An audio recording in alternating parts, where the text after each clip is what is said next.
Hi everyone, अस्सलाम वालेकुम। उम्मीद करता हूँ आप सब लोग खैरियत से होंगे और सब मज़े में होंगे। अल्लाह पाक के करम फजल शुक्र के साथ आज का व्लॉग करते हैं शुरू। आज मैं बनाने लगा हूँ मटरों वाले चावल।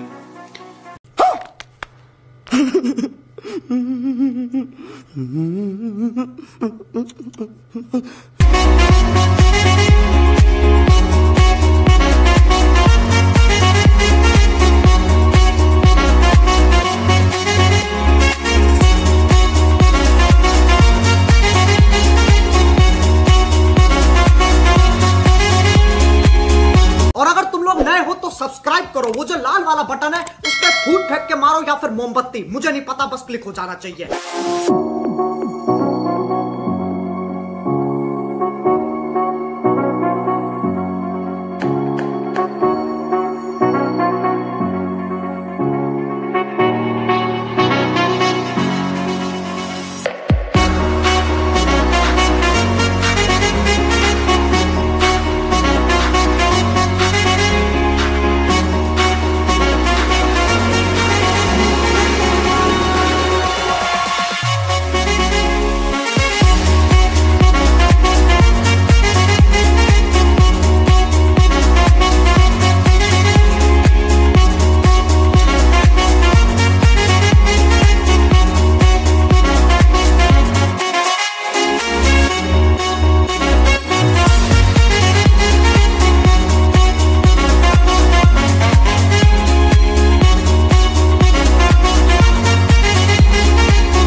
अल्हम्दुलिल्लाह चावल रेडी है।